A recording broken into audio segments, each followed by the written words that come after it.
Hola, hola amigos televidentes, está en el aire su programa estelar Sin Dejar Pasar Una. Con ustedes Ricardo Medina, nuestro compañero Daniel Aria, por razones ajenas a su voluntad, no está con nosotros en este momento, ya que se encuentra haciendo una investigación, un reportaje para nuestro programa.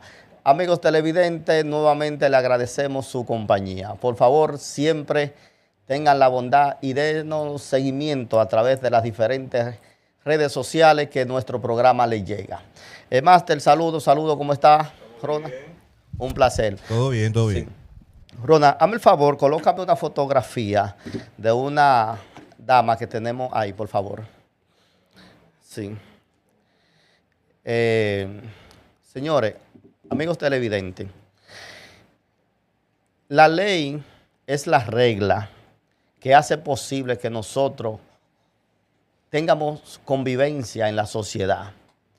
Y cuando esa ley es agredida o nuestras actuaciones riñen esa ley, está un sistema que están para sancionar nuestra conducta cuando leccionamos derecho y no tenemos un comportamiento adecuado. Así iniciamos nuestro programa. Esa jovencita que está en pantalla, de nombre Aida Nicoles Reyes Gómez. Aida Nicole Reyes Gómez fue atropellada en la semana pasada y desde aquí primeramente le damos nuestras conmiseraciones y nuestro más sentido pésame a su familia y sus familiares, que Dios le dé buen lugar y le dé conformidad a su familia y paz a su alma. Esa joven lamentablemente perdió la vida por esta irresponsable. Ponme la otra imagen, por favor, Control Master. Esa joven, por esta irresponsable, de nombre Raquel Guzmán Torres, por esa dama irresponsable que se trasladaba en un vehículo bajo los efectos del alcohol y luego que atropella pasando un semáforo en rojo en el vehículo que era transportada, la fenecida, intentó incluso hasta irse a la fuga. Entonces, amigos televidentes, este tipo de abuso no vamos a tolerar bajo ningún concepto y contra nadie. Y a las autoridades vamos a hacerle un llamado, un apelativo. Esa ley 241 que le da facilidad a muchos irresponsables que no respetan deberes ni mucho menos derechos ajenos. Esa ley no puede ser una excusa para, de manera atenuante, facilidades a estos tipos de irresponsables cuando cometen una irregularidad o un atropello. Esta dama que conducía el vehículo fue puesta en libertad con una garantía económica, 2 millones de pesos y presentación periódica, por un crimen que cometió cuando conducía su vehículo. El crimen está sancionado de 3 a 20 años. Por lo menos debió, y le exhorto a la familia y los abogados que hagan recurso de apelación, porque esta dama tiene que ser debidamente sancionada por el sistema de justicia y mandar un ejemplo a la vez. Porque, ¿qué va a pasar de aquí para allá? Porque, señores, un accidente lo tiene cualquiera. Cualquiera tiene un accidente y es normal. Pero cuando usted viene transitando un vehículo que usted sabe que en cada intersección hay un semáforo, usted tiene que venir con la debida prudencia y precaución, que usted en cada intersección, en cada esquina se va a detener. Pero esa señora venía a una velocidad bastante alta, cruzó el semáforo en rojo Incluso trató de irse a la fuga, que si no se le poncha un neumático o las personas que estuvieron en el lugar se va a la fuga. Me refiero a esta irresponsable que cuando ustedes la vean por ahí, le pueden llamar imboce, hasta rata. La familia debería de sentir vergüenza por ella, de nombre Raquel Guzmán Torres. Raquel Guzmán Torres, usted es una vergüenza. No solamente para esta sociedad del país, sino usted es un desecho hasta para la clase humana. Usted no tiene ni siquiera la condición de llamársele ser humano. Usted es cualquier cosa. Dentro de los animales, dígase escoria, menos un ser humano. Porque usted debió de haber adoptado una conducta prudente y solidaria con esa joven que usted atropelló, una joven de bien, acabada de graduarse de la universidad con honores. Usted debió ser más humana, pero usted demostró que usted es menos que una escoria. Y con relación a las autoridades, existen en derecho dos tipos de excusas: fuerza mayor y caso fortuito. Me explico. Fuerza mayor, usted va conduciendo, cuando usted llega al semáforo, pasa un temblón de tierra o un leve viento, se lleva el semáforo. Usted no sabe si el semáforo está en rojo o verde, no sabe, porque el viento se llevó el semáforo. Si ocurre un accidente en esa situación, es fuerza mayor y es excusable. Caso fortuito, usted viene conduciendo y cuando usted pisa el freno, no le responde. El vehículo no le responde, ahí hay un caso fortuito. Entonces, esa señora no tiene ningún tipo de excusa porque para que sea sancionada y sentenciada a 20 años porque esa señora no tiene ningún tipo de excusa de ser sancionada y que se le aplique una sentencia de 20 años porque ella cometió un crimen y destruyó una vida. Y sobre todo destruyó una vida útil. Entonces, ahí voy con las autoridades. Si ese tipo de tratativa se le va a dar a estos irresponsables que conducen atropellando sin ningún tipo de prudencia ni miramiento, ¿usted sabe qué va a pasar de aquí para adelante, autoridades?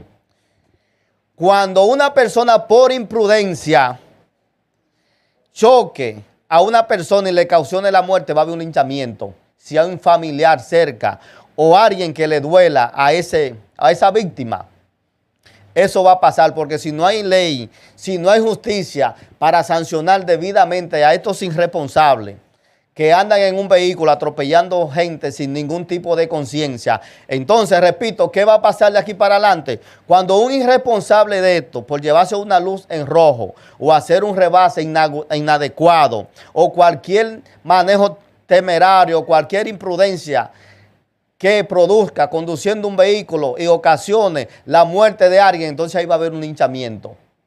Entonces vamos a poner ejemplo y vamos a poner ejemplo que se demuestre que somos un país civilizado y aquí todo tipo de sanción con relación a esos irresponsables deben de aplicarse para que vengan males mayores. Y de esto no se puede hacer una conducta. Y la impotencia es también que aquí hay un departamento, DGCEL, que ustedes, en vez de facilitarle las cosas a los familiares de la víctima, lo que hay una tratativa de dificultarle. Cuando un imprudente de esto, una escoria de esto, lecciona a una familia y destruye una vida, ustedes lo que se asocian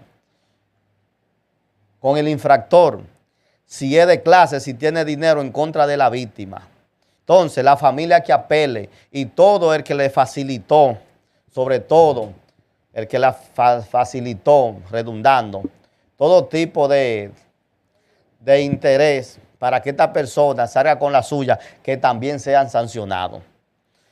Ahí lo dejamos y esperamos respuesta. Y la vida de Aida Nicole no se va a quedar impune. Va a haber sanción. Ok. Master, por favor, tenemos otra fotografía ahí. Cambiando el tema del expresidente Danilo Medina Sánchez. Presidente, cuando la periodista de manera insistente le hace la pregunta que se dirija de los actos de corrupción donde su familia se vio involucrada, usted, Danilo Medina, de manera irresponsable, dice que esos casos son judicializados para hacerle daño a usted. Primeramente, Danilo, ya que usted no da seguimiento, porque nosotros aparentemente hicimos algunos programas, cual usted se refirió sobre todo, un breve paréntesis. Nosotros en una ocasión, en uno de nuestros programas, hicimos mención que si la droga se comercializa y toda la operatividad de la cocaína comprada en Colombia es en dólar, entonces si el dólar está más caro, ¿cómo es posible que la cocaína esté más barata? ¿Por qué? Simplemente porque hay más droga, hay más cocaína, precisamente por eso el abaratamiento. Usted se refirió a eso, que la cocaína está en los precios de la historia más barata porque hay mucha mercancía, hay mucha droga en este país. Punto y aparte. Entonces, así mismo, como usted no da seguimiento, para que también usted se oriente. Cuando de manera insistente, la periodista, excelente y responsable siempre, una excelente periodista, Rosa Encarnación, le habla de los actos de corrupción de su familia, simplemente usted tenía que decirle esto, miren, tenemos 5 dedos y ninguno de los 5 son parejos. Hay expediente contra Milceades, su hermano, que ese señor antes iba a la gallera y no tenía ni siquiera con qué pagar una silla para ver la pelea de gallo. Pero durante su gobierno él iba a las galleras y hacía desafío hasta de 2 millones de pesos. Juan Alexis, el gallero es Milciades.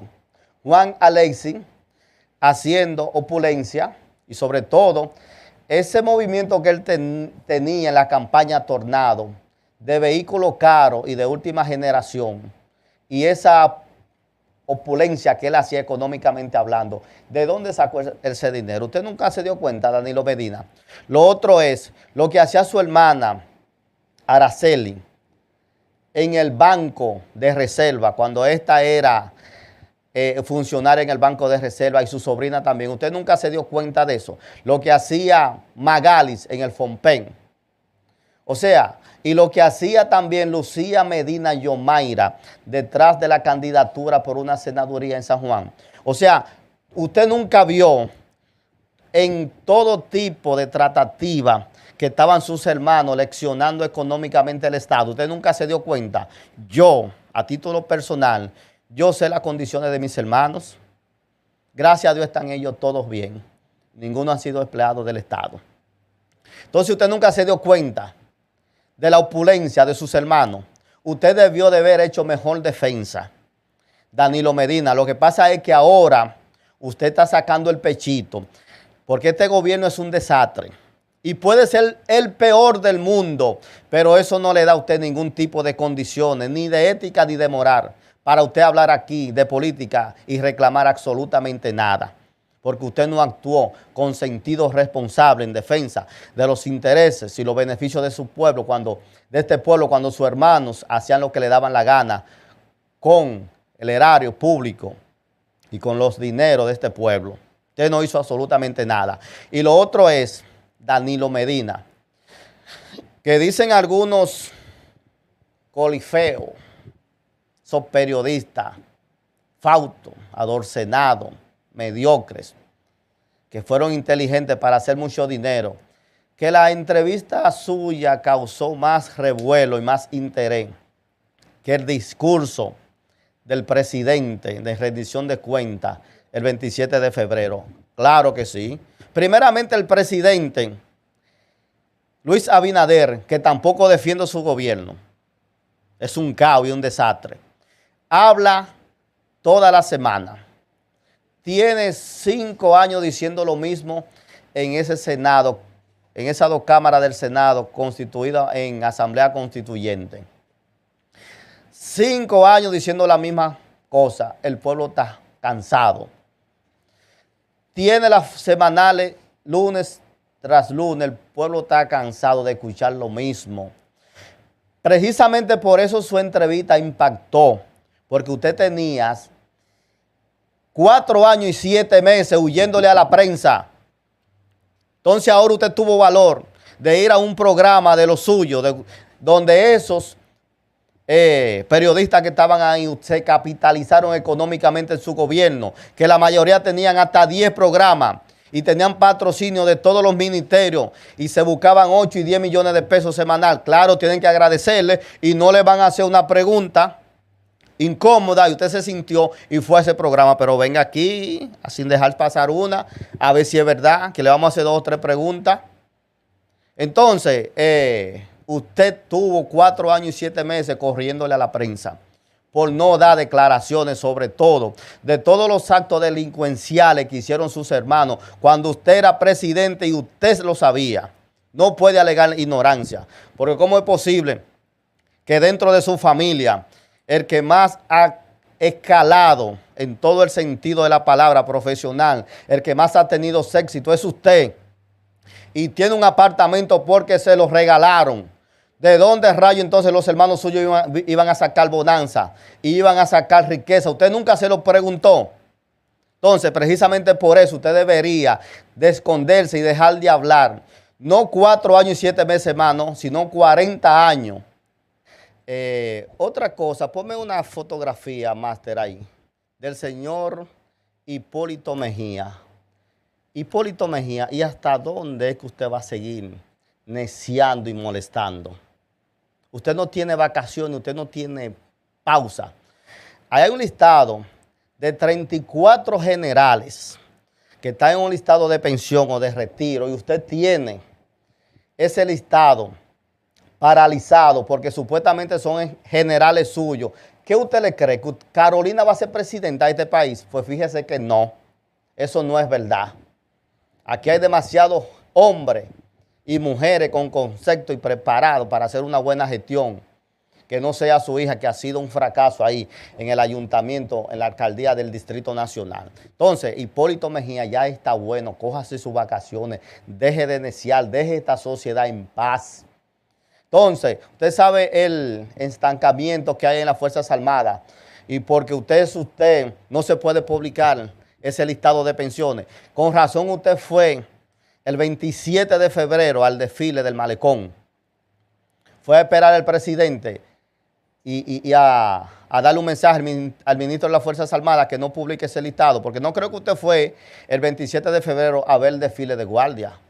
Entonces, Hipólito Mejía, por favor, hágale un favor a este pueblo y tómese sus vacaciones ya. Deje este pueblo en paz, a ver si nosotros como sociedad comenzamos a evolucionar sin tener que tener la sombra de personas como ustedes, retrógradas, que lo único que hacen es hacer este país que cada día sea menos funcional. Además, su gobierno fue un desastre, presidente Hipólito, ya está bueno.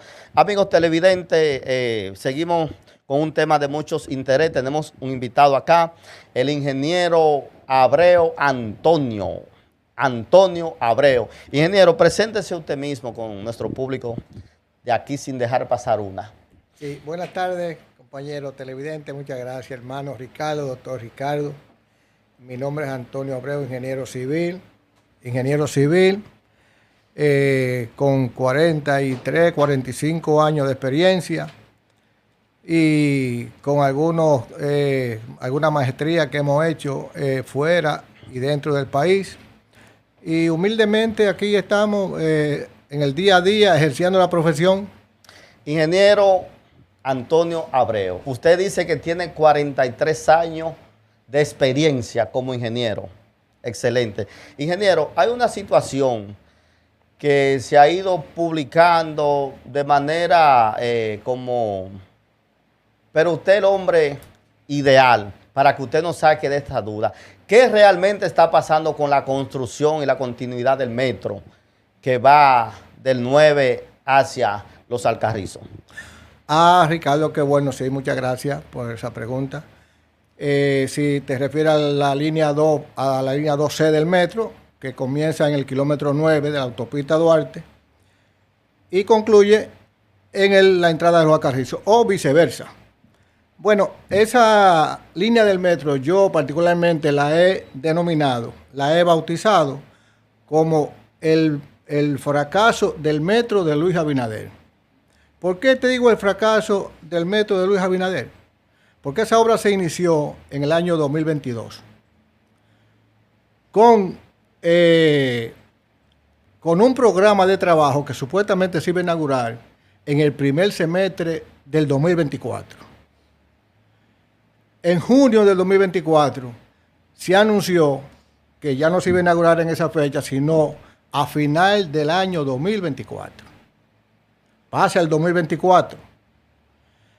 En el 2025, recientemente, ahora en el mes de febrero, se anuncia que la inauguración de esa obra estará lista o estará pautada para el año 2025.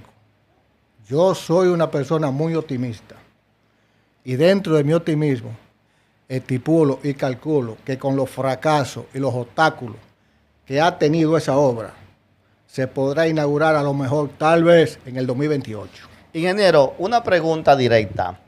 ¿Es cierto que esa obra tiene vicio de construcción y en qué consisten?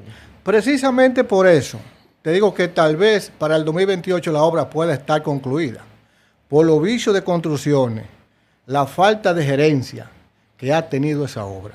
Dentro de esos vicios de construcciones, se ha contemplado, usted se acuerda y todo, el país entero lo sabe, que hace poco tiempo atrás se cayó un cabezal de la que estaba cuando estaba montando la viga. No se le ha dicho. Ingeniero, ¿qué es un cabezal? El cabezal es donde se apoyan las vigas. Se le llama vigatilla también, son la moldura que tienen las columnas, los aproches, donde se apoyan las vigas. ¿Qué puede originar que eso se caiga? Eso puede originar una falla estructural, pero es peor todavía si es una falla mecánica, o sea, una falla de suelo.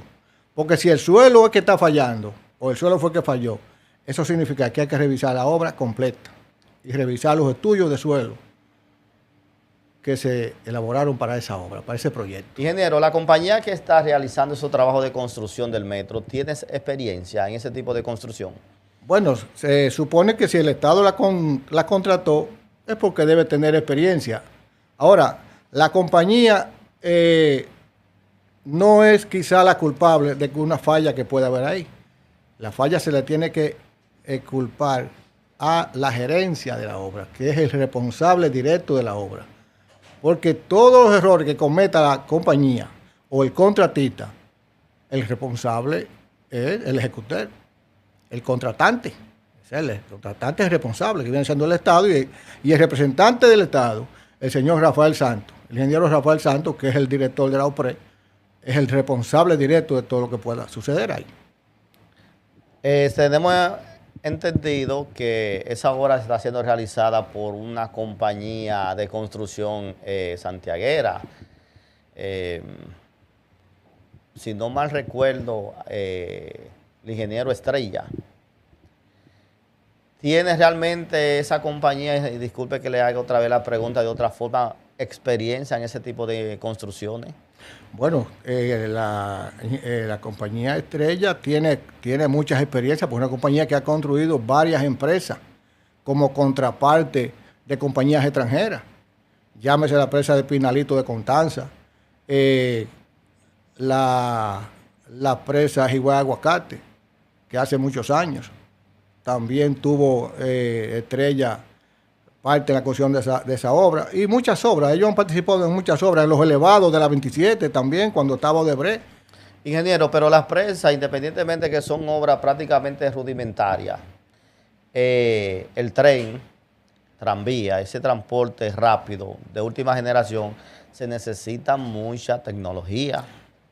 La mayoría, y eso es una cosa lógica. La mayoría de los contratistas de aquí, de los que han pasado y los que están a nivel de metro, se supone que todos van a buscar asesoramiento a países ya desarrollados como Francia, Estados Unidos y España, que ya tienen mucha experiencia en los metros. Porque yo recuerdo que cuando se estaba construyendo el metro, cuando Leonel autorizó la construcción del metro en el año 2008, en el año 2004, el primer metro, el de Villamella al centro de los Héroes, yo recuerdo de muchos ingenieros que los mandaron a Francia a hacer maestría y a hacer cursos sobre el metro y a visitar el metro y a ver todo las obras estructurales del metro. Ingeniero, una pregunta obligada ahí. Esos ingenieros que se mandaron a capacitar, sobre todo en Francia, que en Francia hay metro por donde quiera. Aquí creo que tenemos un pedacito de metro y medio. No, o sea que 32 kilómetros de metro tenemos aquí. Exactamente, con relación a Francia, que tiene miles y miles de millones en metro y desde hace 40 años. Ahora bien, ingeniero, esos ingenieros que el expresidente Leonel Fernández lo envió a Francia a prepararse, ¿están participando en estas obras? ¿Han sido tomados en cuenta? No creo que están participando en esta obra. Y digo que no creo que estén participando porque si estuvieran participando, la situación fuera diferente. Porque yo me imagino y tengo seguro que ya esos ingenieros, por la experiencia, no vamos a hablar de la cabeza del contratante, del jefe, que era de Andino Peña, que ya no está, lamentablemente, no está apto ya para seguir ejerciendo la carrera ni siquiera para trabajar. Pero cuando se estaba construyendo el metro, el primer metro en el 2004, Sí, ingeniero, hubo gerencia y eso hay que admitirlo. ¿Por qué hubo gerencia? Porque yo me pregunto, de manera práctica yo me pregunto, ¿cuál fue el asesor que tuvo el presidente Luis Abinader para instarlo, para llevarlo, para someterlo a construir ese metro superficial, sabiendo todos los obstáculos que significan eso y todas las desventajas que tiene la construcción de un metro superficial? Primero, tú tienes que comprar terreno, tienes que hacer vías de acceso. Segundo, tienes que lidiar con vehículos a diario que entorpecen el libre tránsito para el trabajo de los vehículos que están trabajando, llámese camiones trompo, camiones ligadoras, y acceso para los vehículos. Entonces, la ventaja del metro subterráneo es que no tiene nada de eso. Tú no tienes que construir vías de acceso, tú no tienes que lidiar todos los días con transporte, bicicletas, motores, camiones, carros, vehículos, minibús. No tiene que lidiar con nada de eso. O sea, por eso el tiempo es mucho más rápido, subterráneo y más económico también. Ingeniero, usted ha dicho cosas importantes, sobre todo las personas y los profesionales que tienen experiencia y están capacitados y dotados para hacer construcciones de ese tipo de transporte, no han sido tomados en cuenta. Ingeniero, una pregunta cerrada. ¿El metro tiene sí o no vicios de construcciones y en qué consisten directamente? Porque usted me habló algo al principio. Sí, ya te dije, como te dije antes, que tiene vicios de construcciones, pero los vicios real que tiene el metro solamente lo sabe la compañía y el director del metro, porque no se lo van a decir al pueblo ni al público la falla que tiene. Ahora, yo sí te aseguro que hay fallas estructurales y hay fallas mecánicas, porque el suelo, como te digo, si se supone que la falla que produjo la quiebra de esa viga fue una falla de suelo, entonces, como te digo, el metro, la construcción hay que revisarla completa, totalmente completa. Porque si el suelo fue que falló, entonces la cosa es grave. O sea, ingeniero, en pocas palabras, eso no garantiza un transporte seguro para los ciudadanos. Si una viga se cae, porque el suelo no tiene no es resistente para soportar el peso de la viga. ¿Qué será un vagón con 600 personas? Bueno, el suelo realmente tiene resistencia. Lo que pasa es que hay suelo que para diferentes tipos de obras hay que curarlo. Entonces, yo estoy seguro que a lo mejor el estudio de suelo está bien hecho. Ahora, estamos en que se haya seguido y se haya dado continuidad y se haya hecho el trabajo de acuerdo a lo que dicen los estudios de suelo.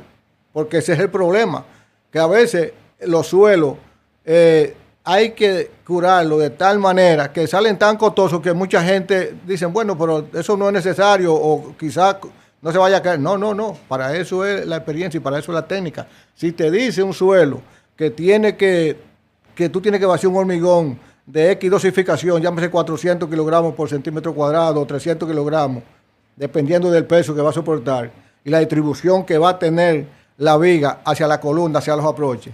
Entonces, el estudio de suelo que te permite todo eso. Ahora, ¿qué pasa? Es igual que lo que pasa en muchas construcciones que tienen fallas. No es que tienen fallas estructurales de por sí, sino es que el contratista o el constructor no cumple con los requisitos que dicen los cálculos para ahorrarse 2 o 3 pesos, como se dice por ahí. Ingeniero Abreu Antonio, el costo que están presentando de manera en el presupuesto de lo que cuesta la obra, ¿realmente corresponde? Bueno, no se corresponde. Por la experiencia que nosotros tenemos, y la tiene el pueblo dominicano, no se corresponde. Porque si yo te digo a ti que el metro de Villamella al Centro de los Héroes tiene una longitud de 14.5 kilómetros con 16 estaciones y se terminó en el 2008, 2009, estamos hablando que tiene 15 años, 16 años, se terminó en el 2009 y costó 506 millones de dólares con 16 estaciones. Estamos hablando de un metro que tiene doble estaciones que la que tiene el metro, la línea 2C, del 9 a los Alcarrizos, que solamente tiene 5 estaciones en 7.5 metros de longitud. Pero Una la línea diferencia abismal. Pero la línea 2 del metro, la línea 2, que parte desde la Mella con San Vicente y concluye en el 9, tiene 16.5 kilómetros de longitud y tiene 18 estaciones. Y esa línea costó 705, 710 millones de dólares. O sea que entre las dos líneas, la 1 y la 2, tienen una longitud de 31.5 kilómetros y salió y costó en ese momento 1.300 y pico de millones de dólares con 34 estaciones. Divide todo eso en las estaciones y la cantidad de metros y divide lo que cuesta la línea 12, que ya lleva más de 500 millones de dólares invertidos. Tiene más de 500 millones de dólares invertidos. No se sabe cuánto más todavía se va a llevar. Porque cuando tú vienes a ver, esa obra la declaró el gobierno a lo mejor llave en mano. Ingeniero, usted ha dicho que en metro que se construyó hasta el 9, San Vicente, Villamella, el Centro de los Héroes, hay prácticamente unos 31.500 kilómetros de construcción. Así y costaron 1.100 1.300 y algo millones de dólares. Y esto que son 7 kilómetros, ¿cuánto? Ya van por más de 500 millones de dólares invertidos. Por eso digo que a lo mejor declararon el proyecto llave en mano. Bueno, ingeniero, usted tiene algo más que decirlo con relación a... Hágale un llamado al pueblo dominicano, sobre todo de supervisar de manera consciente y coherente lo que está haciendo este gobierno y en esas construcciones del metro. Sí, muchas gracias, Ricardo. Yo quiero llamarles y hacerle un llamado al pueblo dominicano y a los partidos políticos que tienen que ver con el día a día de la gente, para que estemos bien atentos todos, para que todos estemos bien atentos a cada paso que se dé con la construcción de ese proyecto, para que en el futuro no nos traiga grandes consecuencias, porque no sería lamentable que en un momento determinado se perdiera un vagón, 3 vagones, y se cayera 1 kilómetro de estructura. Lo lamentable sería que se perdieran cientos de vidas por no haber tomado las prevenciones necesarias a tiempo. Ingeniero, usted está diciendo prevenciones. Este programa va a estar siendo grabado para la historia. Aquí el ingeniero Antonio Abreu ha sido puntual en algunas cosas. Sean prudentes en esas construcciones. Sobre todo que garantice la vida de quienes aborden ese metro y sean transportados en esos vagones. Amigos televidentes, le agradecemos la participación del ingeniero Antonio Abreu. El ingeniero Antonio Abreu va a seguir participando en diferentes temas y nosotros aprendiendo de su experiencia, y lo tendremos con nosotros por acá a menudo. Por favor, ingeniero, gracias por venir por acá y nuevamente lo tendremos en los próximos días. Gracias a usted por invitarme y estaremos a sus órdenes en el momento que nos requiera. Amigos televidentes, este fue su programa estelar, Sin Dejar Pasar Una. Se despide de ustedes Ricardo Medina. Por favor, en todas las redes sociales, denos seguimientos. Amables amigos televidentes, con cariño de siempre nos despedimos. Estamos fuera del aire. Sí.